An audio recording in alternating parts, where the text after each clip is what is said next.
Sobre los misterios y maravillas de esta era histórica. Pero antes, no olvides suscribirte. Durante la Edad Media, la presencia de piojos y pulgas era una realidad omnipresente en la vida cotidiana.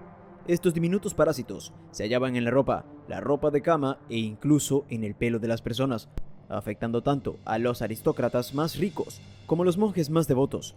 Incluso se cuenta que en San Francisco de Asís se refería a las pulgas y piojos como perlas de la pobreza.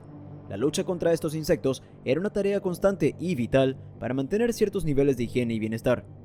Este mito de la mala higiene en la Edad Media, basado en la presencia de piojos y pulgas, debe ser entendido en el contexto histórico y las limitaciones de esa época.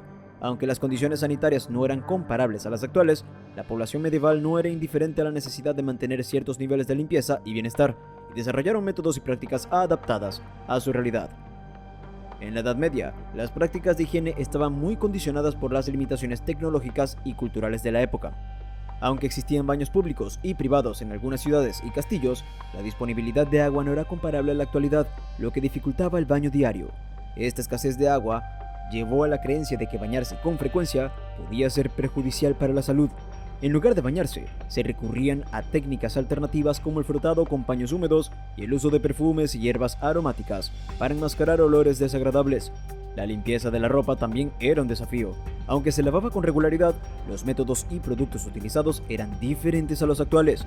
Las mujeres desempeñaban un papel fundamental en la tarea de mantener la higiene, utilizando pequeñas escobas para limpiar la ropa de cama y eliminar insectos como piojos y pulgas.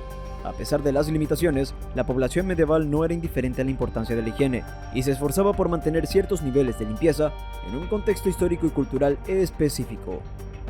Durante la Edad Media, la falta de acceso a fuentes de agua corriente y la escasez de tecnologías para calentarla limitaban la posibilidad de bañarse regularmente. Además, existía la creencia de que bañarse con excesiva frecuencia podía ser perjudicial para la salud, lo que llevó a una menor práctica de la higiene corporal en comparación con épocas anteriores y posteriores. Por tanto, la población medieval optaba por alternativas para mantener ciertos niveles de limpieza, como el uso de paños húmedos, perfumes y hierbas aromáticas. Cuando se realizaban baños, generalmente se llevaban a cabo en baños públicos o privados. Los baños públicos eran lugares comunes en algunas ciudades, donde la gente podía pagar por utilizar las instalaciones.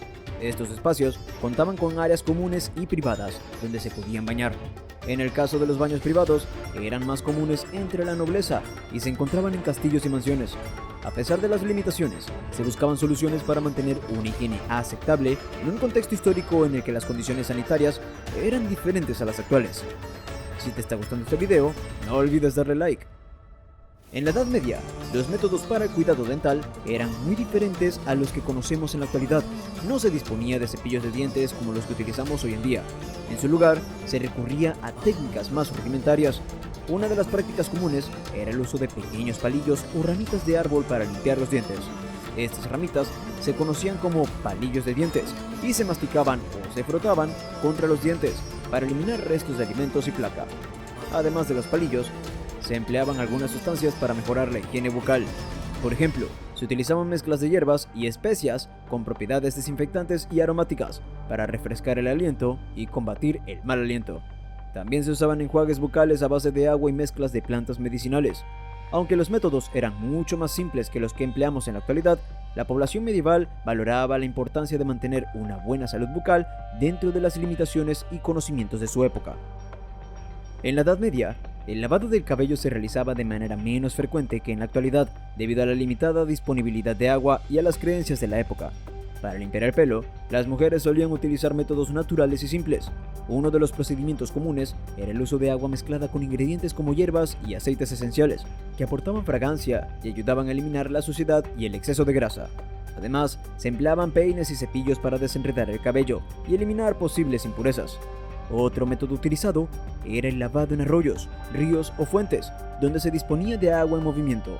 Aunque esta práctica no era tan común en áreas urbanas, en zonas rurales y en entornos donde se contaba con acceso a corrientes de agua, las mujeres aprovechaban estos recursos para lavar su cabello. A pesar de las limitaciones en cuanto a productos y técnicas, la higiene capilar era una preocupación importante y se buscaban soluciones adaptadas al contexto de la Edad Media para mantener una apariencia limpia y cuidada. En la Edad Media, los baños públicos eran lugares comunes en algunas ciudades donde la población acudía para realizar su higiene personal. Sin embargo, estos baños presentaban un problema significativo. El agua utilizada solía estar contaminada.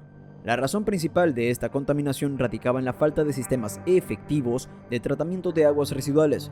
Las aguas grises y negras se mezclaban y eran vertidas directamente a ríos o arroyos, lo que resultaba en la propagación de enfermedades y la proliferación de agentes patógenos.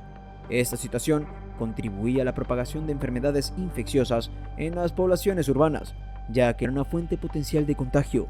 A pesar de la importancia de los baños para la higiene personal, su uso implicaba un riesgo para la salud, debido a la falta de conocimiento sobre saneamiento y control de la calidad del agua en esa época. Esta problemática ilustra las condiciones sanitarias precarias que caracterizaron a la Edad Media y destaca la importancia de los avances en el tratamiento de aguas y la conciencia sobre la higiene en la actualidad. Durante la Edad Media, la presencia de piojos y pulgas era una realidad omnipresente en la vida cotidiana. Estos diminutos parásitos se hallaban en la ropa de cama e incluso en el pelo de las personas, afectando tanto a los aristócratas más ricos como a los monjes más devotos. Incluso se cuenta que en San Francisco de Asís se refería a las pulgas y piojos como perras de la pobreza. La lucha contra estos insectos era una tarea constante y vital para mantener ciertos niveles de higiene y bienestar. Las mujeres desempeñaban un papel crucial en la lucha contra estos chupasangres. Con la ayuda de una especie de escoba pequeña, se dedicaban a la limpieza y exterminación de los insectos en cualquier lugar posible. Se prefería realizar esta tarea cerca de las ventanas o cerca del fuego, donde la luz y el calor facilitaban la identificación y eliminación de los piojos y pulgas. Lo más importante, para prevenir la proliferación de estos parásitos. En la Edad Media, el corte de uñas se realizaba de manera bastante rudimentaria en comparación con los métodos y herramientas que utilizamos en la actualidad. En esa época, las personas utilizaban cuchillos o pequeñas tijeras de metal para recortar sus uñas. Estas herramientas eran simples y no estaban diseñadas específicamente para el cuidado de uñas, por lo que se requería precaución al utilizarlas. Además, el corte de uñas no era una práctica tan regular y sistematizada como lo es en la actualidad. Las condiciones higiénicas y los estándares de cuidado personal eran diferentes, y la preocupación por la apariencia y el cuidado de uñas no tenían la misma relevancia que en la sociedad contemporánea. A pesar de las limitaciones de la época, las personas encontraban formas de mantener ciertos niveles de higiene y bienestar, adaptándose a las herramientas y métodos disponibles en ese contexto histórico. Si te gustó el video, no olvides suscribirte y activar las notificaciones para ver más contenido como este.